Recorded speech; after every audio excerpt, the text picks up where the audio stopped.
It is 5 and we are live, and that is no jive. You know what we got to do? We're going to break on through. This is the last episode for a while. That will be at 5 p.m. From here on, they will start being at 8 p.m. on Tuesdays. Now, I know you're like, well, damn, Jeff Clinton, you got to tell me something you do it on a Wednesday. That's because you hear my voice is kind of shredded.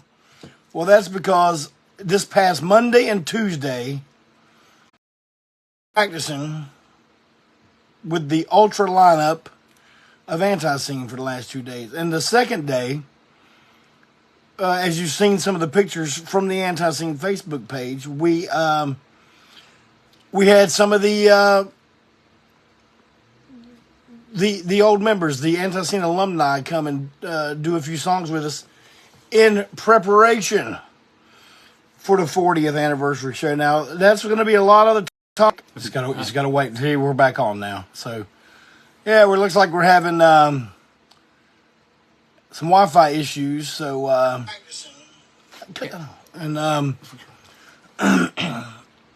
so anyway, I don't even know where I was. So, in preparation for the 40th anniversary show, and of course, a lot of the subject on the next few shows is going to be that, but I'm going to be sure and include some of the other shit you guys like top 10s. And if stuff makes me mad, I'll be sure to voice my opinion here on social media with you live.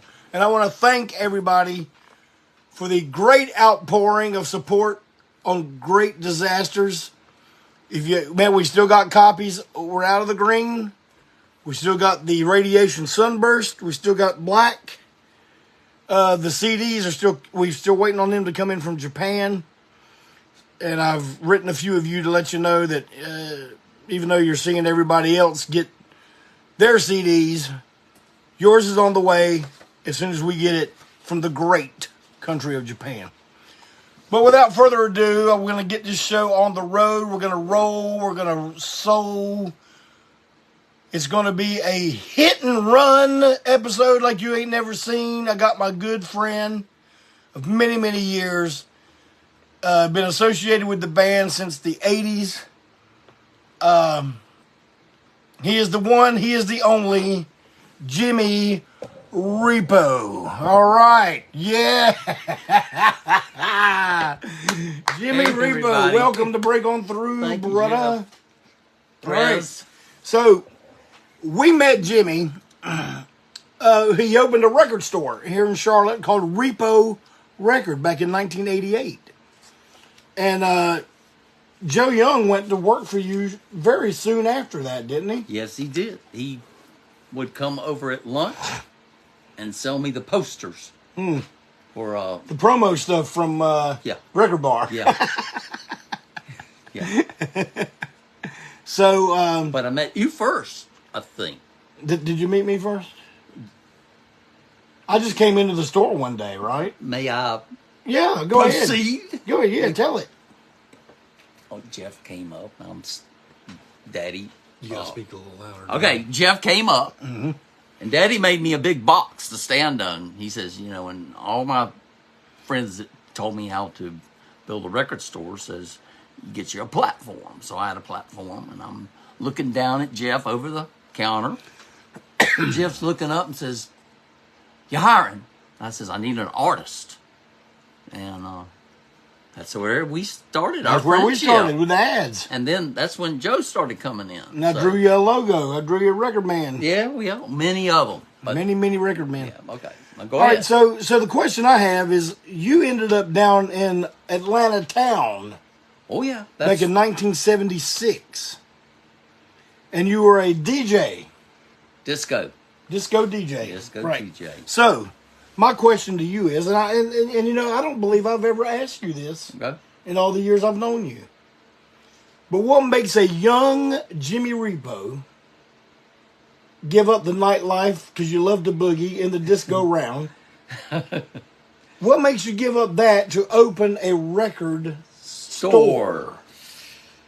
Take it away, Jimmy Repo. Do I start with the disco?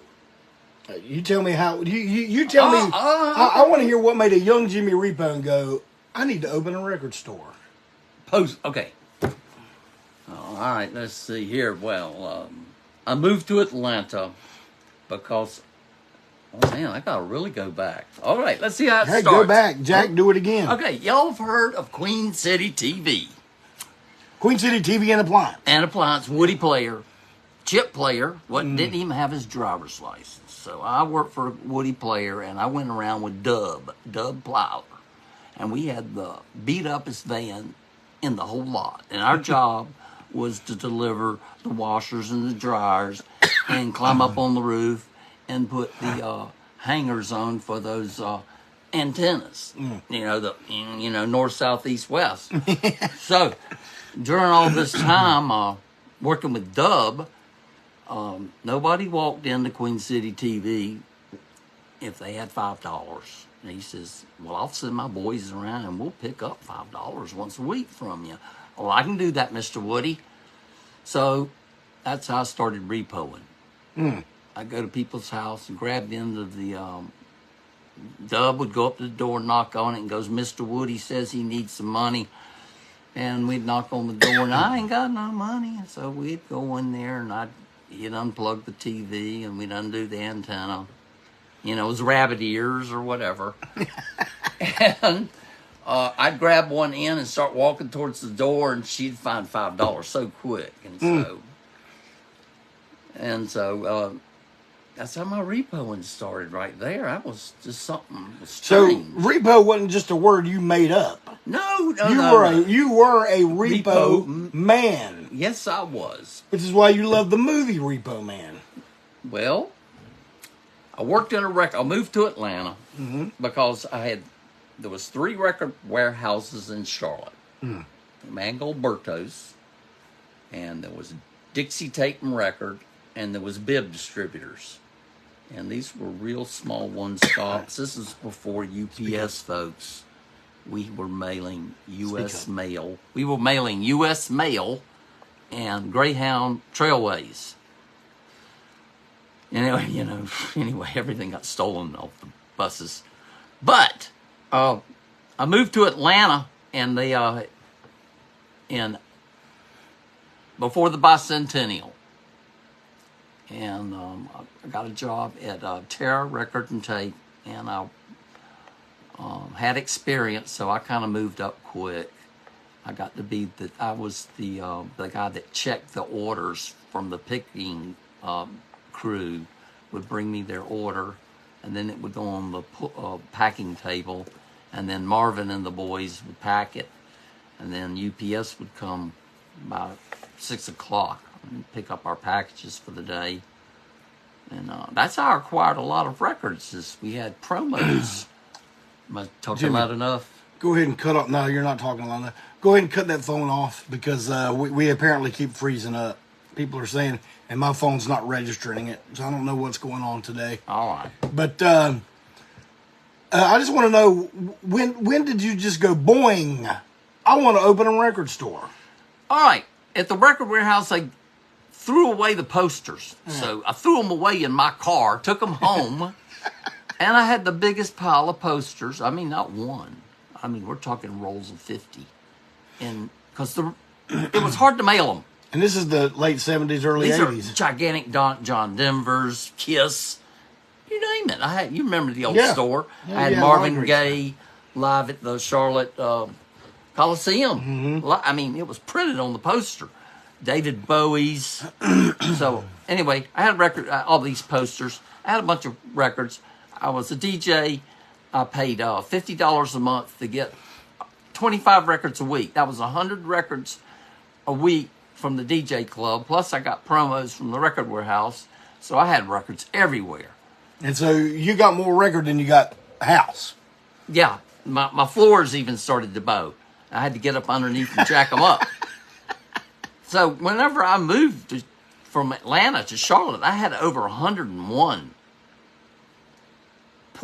choice personal records. 101 boxes, that was. 101 boxes, Crates. Boxes. Yeah, boxes. Yeah, big ones. 49 pounds a piece. 48. But anyway, that's how I opened Repo. I have sold my collection 7 times. And I had no records until COVID, and that's when I started collecting again. Well, you might think, well, you're just a guy that opens a record store, and that's it. Okay, but I'm going to tell y'all something. The 80s into the 90s at Repo Record was not your average, everyday record store. There were so many stories about this guy right here, and he's going to be sheepish about it and try to play it down a little bit, but I'm going to tell you, I'm going to pull it out of him. There was one day in particular where someone tried to steal something out of your store, and you and Jeff Barbecue Young, you were in a car. Yeah. Well. And tell the people what happened when you saw this guy. All right, I can tell you. You can look up what day it is, but it was the day Illusions 1 and Illusions 2 Guns N' Roses came out. Jeff and I were coming back.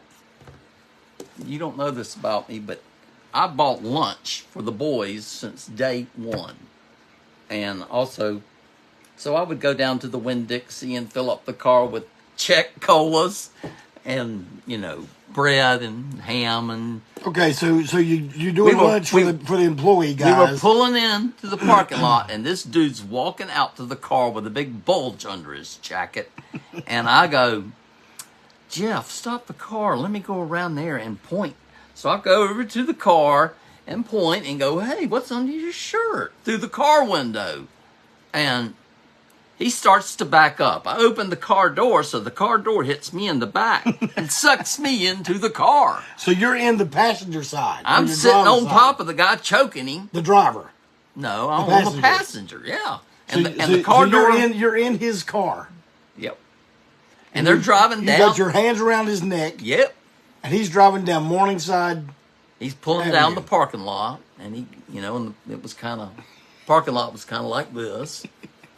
And so he hits it and goes down Morningside, and I'm choking him. And then I look over at the driver, and he's reaching for a pipe down by the driver's seat.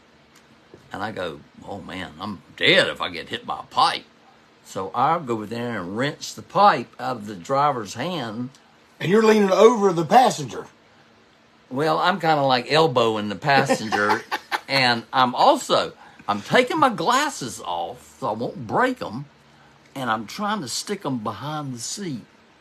I mean, I've told many people, whenever something like you're getting robbed or something like this, time slows down and you can think.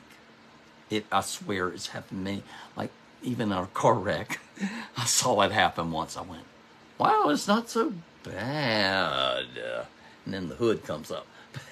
Anyway, I was putting my glasses behind the seat, and I hit one of those, those springs and cut my hand. So I'm bleeding. I'm wrenching the pipe out of the guy's hands. Then I finally get the pipe, and I reach over and pull the keys out of the car and throw them out the window. The wheel locks up. And the passenger, he runs off with my CDs under his thing. And I got the pipe holding the driver, and Junior's behind me. That's Jeff Young, Barbecue. Young. He was also known as Junior. Yeah, he's behind me, and I go, Jeff, go back to the store, get me a fresh shirt and my gun, and bring me a new pair of glasses. And so, anyway, the police showed up, and they were mad at me for throwing the keys out of the car. And they had to go look for them. Turns out the kid was a fire chief's son. And then when Jeff and I went to court, they snuck us into a back room and wanted to make a deal. And we went, who are you? And blah, blah, blah. And I says, no. That guy's never coming in my store. And so whenever he wanted to be a fireman, he couldn't be a fireman because he was banned from coming in my store.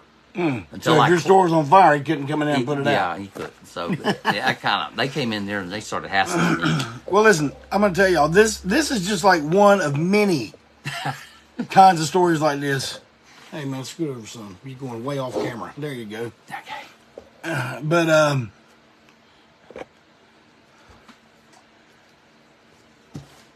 But there's been all kind of stuff that happened at Repo. You are one of the only stores in the United States of America. You may not be the only, but you're one of the only that had an in-store with Gigi Allen. Tell us what that was all about. Do you remember much about that? Well, that was in 1991. I think you arranged most of it, but he had just gotten out of jail. Mm-hmm. And we set up a table in the back room. And did I have Outlaw Scumfuck? The shirt? No, the 45 made. Carolina my ass. Yeah.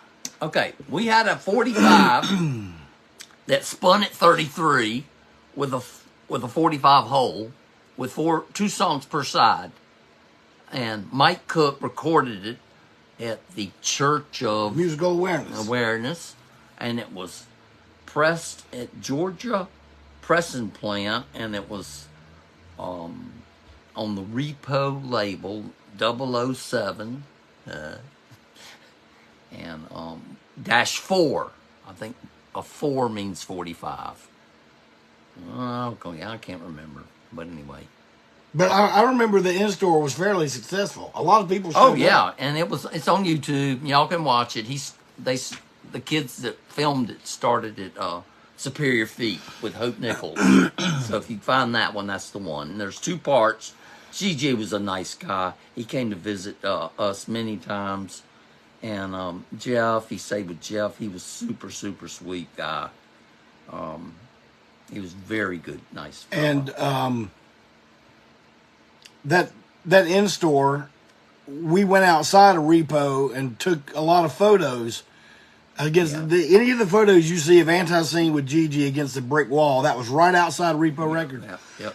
Man, we have always been the type of people that maximized any opportunity we had, like we do now. When the guys come down to practice, we get in photo shoots or recording sessions or stuff like that. But back then, we had the in-store. We were recording the Gigi's vocals for the Gigi and ANTiSEEN record. My first daughter was born that day, the day before, and so there was a lot going on, man. A lot going on that day. But that's the way it always is. And that's why... Was this the time that y'all recorded Murder Junkies? We didn't record our part. Our part was done a year. No, but when he visited... When he came down and did the vocals. My God. Yeah. So, yeah, keep the story rolling. Yeah, so, and then that night... My guns. That night, we did a photo session under my house, which later became the album cover of the Murder Junkies album. It was a mud floor. It was, dirt floor with all kinds of insulation hanging down from the ceiling. It was a real dank looking... He calls me up and goes, "You got some guns?" Yeah, because all we had at that point, we had a... Axe. We had an axe. We had a .22 pistol. And I don't think Joe had a gun. A .38 or something. But we needed more. We wanted everybody to have a gun. Jimmy brings over a sawed-off shotgun. Didn't you have like a Mac 10 or something? It's a cheap-ass piece of crap. Tech 9. Tech 9, yeah. It holds like 22 in the magazine, and it's just one of them throwaway guns. And so Jimmy's there supervising it. Didn't you stay till the photo session was over and then take the guns? Yeah, I did. Because he says I took some fine-looking honey. There was a woman there that he was on a date with, that which I don't know if making a good impression is like, hey, just before we go out, let's go under this cellar of this house and look at all these weird guys screaming at a camera holding guns. Yes. I mean, maybe that's why he didn't remember, because that date may have ended real quick. Yeah, you know what? I'm getting a real bad headache. First of all, being under this graveyard of a fucking basement. Insulation. Yeah. So, but anyway, yeah, those were Jimmy's guns. Jimmy was there when the whole photo session was happening. when it was over, we gave Jimmy his guns, and he took them. He took them on back, and they were all empty. Of course, empty. Always Yeah. treat a gun like it's empty. they were empty. Always. And also, another part of ANTiSEEN lore that Jimmy Repo is responsible for is back in the 80s and early 90s until its demise sometime in, 1993? Probably. We used to ride around in one of those short buses. Yep. It was a white short bus. Dodge. A Dodge, and it went by several names. We used to call it the Death Star, the War Machine. What else do we call it? The short bus. Yeah, we call it the short bus. War wagon. Yeah, the War Wagon. Man, it took us to the West Coast, and It was the Groove Mobile Disco Van. It had 4 rear tires, so that means it just had, 4 rear tires. It was that type of bus, but I got it at an auction for $475, and when the tow truck driver pulled out of the parking lot, he cracked the transmission. So the damn thing cost me another $500 to get the transmission. the transmission was fixed. $500 back then. At least, No. I guess, we're okay. The tow is $50. Okay, well, okay, we got time to add it up. No, we don't got that at all. Anyway. But the tires were Paint $2,000. Huh? Even Paint back job then. was $450. I know that. But we, at one point, I guess when we were going out to the West Coast, they put beds in it. we had a bunk bed in it. All the equipment fit under the beds. We had a couch, a full couch. I think we had 2 of them. And we took out the driver's seat and put a regular Lounge chair in there for Jeff Young to drive. Did the seatbelt hold it in, or did? Well, first of all, did it have a seatbelt? No. Oh, okay. Was the chair bolted to the No. chair at all? No.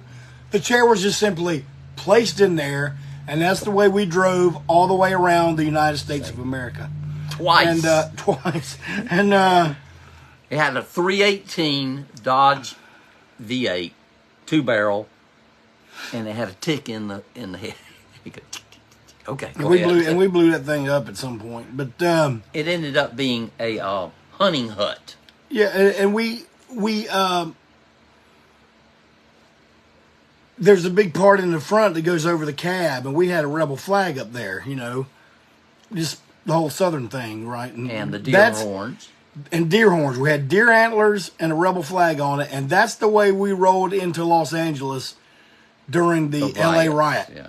With that. And we had a loaded shotgun with us too. So, but that's a whole different story. That has nothing to do with Repo. But Yeah. you had a I traded the van for raw shit. Can I say that? the Raw Shit album, Yeah. which was the Drastic EP, along with other recordings that we were doing at that time, all compiled on one record, and that was Was that the first Repo record? That was the first one. Oh yeah. Yeah, that was the first Repo record. There were 2 releases on Repo: ANTiSEEN Raw Shit and G.G. Allen, Carolina in My Ass. Cassette. And Destruct New and the Year's. Destruct New Year's cassette. 3 releases on Repo record. Yeah. 2 Like to re-release that one. 2 were ANTiSEEN, and so he gave us the van in trade for Raw Shit. We did the whole bootleg look. He did the bootleg. It was a bootleg. We had to take rubber cement and on a white jacket and put a piece of paper on it and flip it. Rubber cement. Yep, hand built. Every bit of it was done by hand. D helped me. Yeah, everybody was helping back then, and Well, I remember me helping me. Okay. Yeah, I see them daggers. and I'm trying to think of how we can. So we had the record releases via Repo record. Then you took a little hiatus for a little bit, didn't you? For the store. Huh? Me making records? No, the store. No, I had. So you were open every day from 1988 until today? Yeah. Except for, well, let me see. I even opened half a day on Thanksgiving once because I had already eaten. But wasn't there a time period where you didn't have a store anymore? And that's when you opened Oh, I Repo closed with in, the Young Brothers. Okay, in 2005, in October, I closed and went internet. I'd already gone internet, man. I was selling like crazy on eBay. And Jim, that place is out of business. But Jim, eBay, and Amazon, we were selling like crazy. And I should have stayed open as a used store. And I'm going to give some of you folks some advice. Speak up. Okay, I'm going to give you some advice. Own your own store. No rent. I don't care how crappy it is. Own your space. No rent. Because the first $1,000 you make, it's gone. Your first $1,000 of your cherry records. I've sold them, my collection, 7 times. Just think how many of my Seal Frank Zappas or Trout Mouse. I had an original Trout Mouse replica. I guarantee you, with no barcode on it. Gone. And I got it probably $20 for it back then. But anyway. And something that maybe the ANTiSEEN audience isn't aware of when it comes to Jimmy Repo is the big Beatle fan you are. Yeah. I used to be a big John fan, but now I'm George. And I just did Beatle Fest with John Tosco, which is so good. If you're a Beatle fan, you have to go to the Beatle sing-along. It's worthy. And the little thing I do is we put our goods out, and other people put their goods out. And I met John Lennon's lawyer, so he signed my Monopoly board, and he signed my get-out-of-jail-free card. And I'm waiting to use that one day and then get a chuckle out of the LEO when I have to show him my CHP. You know what that is? No.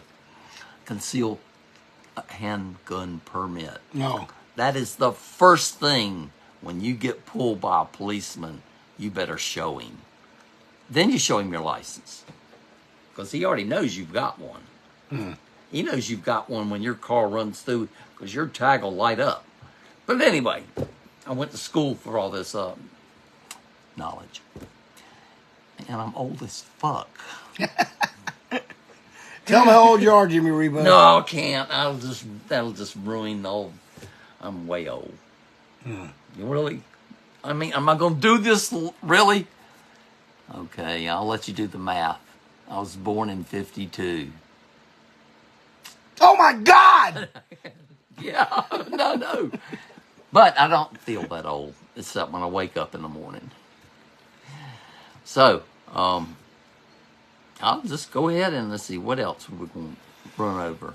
So,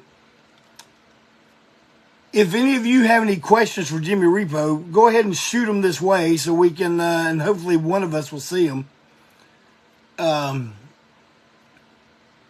Dave Norton just said disco DJ out of something. Yeah. Well, I had on the DJ thing, I had a mobile DJ because Mom and Dad got into that disco thing in Charlotte. And she says, hey, we know a guy named Denver Bears, and he's got 2 Bose 901s and a mixing board and 2 turntables.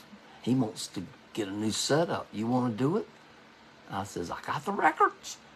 And he says, he makes $100 a night. And I said, I'd like to make $100 a night. That was money back then. 75 is what I took. So I got $75 every Sunday night from the Holiday Inn. And I set my equipment up around the band's equipment. So I brought my own little power amp, and I had a little light machine where I did like this. Or I could cut a button on it and go, Yeah. The back in the days. I had I had the flash pots too. Yeah, you had flash pots? Yeah, where you roll the paper with the gunpowder in there, and you go, and then the song goes, crescendos, and you go. So please tell me during Disco Inferno you did that, right? Yes, I did. Flashlight, all that. Oh, yeah. But it was only good for one, you know. It was Right. good for one. Then you had to reload them. Yeah, it was in a Holiday Inn, and they hit the ceiling, and luckily no fires, but it was fun. I had the smoke machine. I really built this system up to where I had, are you ready? I had 2 Crown Microtechs 1200s, and they pushed 6 JBL 15s per side, and I had JBL horns. So I had a system that would fill a gymnasium with no problem. You were rocking the foundations, weren't you? That's why I had to get the big ANTiSEEN disco van so I could carry all the speakers. The ANTiSEEN disco band. You remember the big gray ones you sold? Yeah. Okay, those were my new bass boxes. Yeah. And they were made of specially tuned by Rex Garrett, and they were light, very light, because he made them out of plywood, and they were tuned. He was a genius. But yeah, that's where I started, was the DJing and making enough money and having enough records, and then I used a lot of that equipment to open Repo. You know, I had the turntable, the mixer, you know, the cassette decks, all that, you know. Well, here's something else that maybe people don't realize, and I don't think you crow enough about it. What? But Repo is the longest running independent record store in Charlotte, North Carolina. I did close for about 6 years, didn't I? That's what I was trying to bring up a while ago, and you Yeah, I did. Well, I was online, and were just an online store. But yeah, but Scott did end up buying LBR. LBR. Lunchbox Records, yeah. Right. If you'll look at the bottoms of his bins, they're blue because I used to paint the floor that Repo blue. So I sold him a bunch of stuff like bins and my Scent Ceramic, my beep beep beep, you know, machine. And sorry you never got it going, man. But I like the guy. He just won't return my phone call. So tell me about the guys you got working now, your crew you got there now. Because for a long time, he had a big crew. I can't even remember all the guys and gals that worked there. 12. There were about, 12 of us? Well, we had 3 stores. Right. At the top, we had 3 stores. We had the 2516 Central, and then we had Joe had his store with him and John Redmond. You had Cheapo across the street with him and Robbie. And at my store, I had Penny and Penny Craver, Lynn Benfield, good God, John Harrison, Nick Stamey, everybody. Well, tell us about the crew you got there now. Now it's me. Ta-da! Okay, I have Steve Holderlin.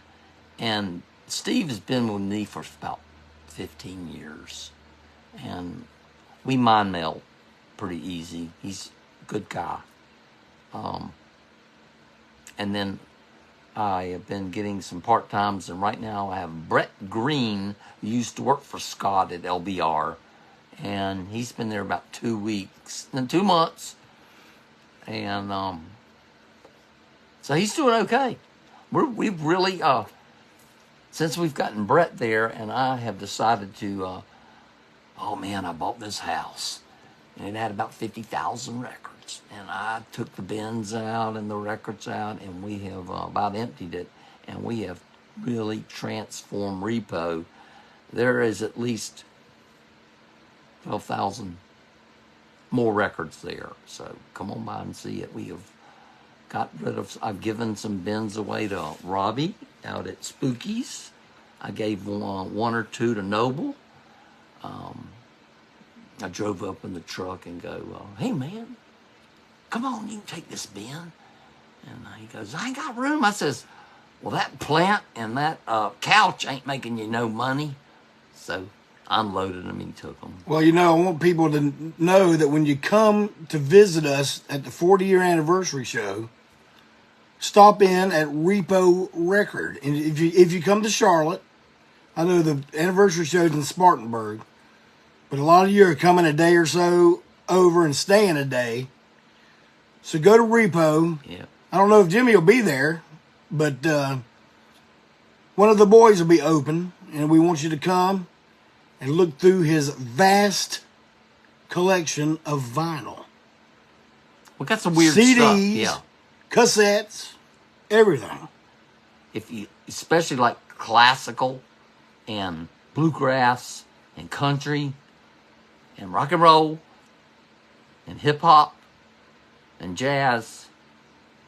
That covers it. We got it. Funk. They got it all. Yeah, They we got do. Punk, funk, junk. Now remember, they go like this, like Jeff does his on the wall. I went like this for storing. It's like at home, man.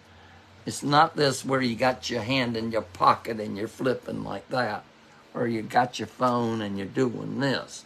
I'm sorry, folks. I had to go up. So Tim Schaefer did a great job, and we are working every day to make it even better. So, yeah. Well, listen, the First Lady just tapped me on the shoulder a second ago and says this internet is cutting out like crazy. So, folks, if this has been cut, I don't know what's going on. We'll figure it out, and we'll hopefully by next week I'll have this squared away. If any of you have any tips you can give me about that, please private message me on my page. But I guess we're going to go ahead and wrap it up. Well, don't forget to get your great disasters and you're here to ruin your groove from the big cartel store. And I have them at Repo. Come to Repo and get them. Yeah, I got black ones right now. And by the way, we have played live in Repo a few times. Twice. Yeah. We'd like to have them again. It'll happen. Good. Thank you. Next year. All right. Next year. it'll Okay, happen. we're old country boys. And, Jeff might say, to other people, he greets them different way. I found out that, You What? greet some of your friends different than me. Like how we go, boo! Well, you do something else, some of your friends. One of your friends came to me and says, every time he sees me, he goes like, hey! And I go, okay. We go, bo.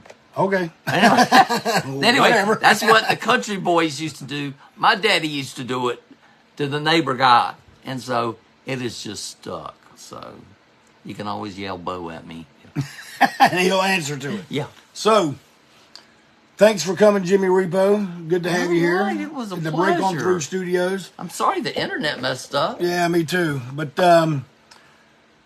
this is the last 5 o'clock one until I have guests. When I have guests, I will go back to 5 because no one wants to come here at 8 and stay till almost 9. And plus, right after that, I'm going to bed. So, anyway, thanks for coming. And hopefully we'll get these internet issues squared away next week. And we'll see you then. Right here. Next week, you guys have a great rest of your week. And we will see you soon. Appreciate y'all.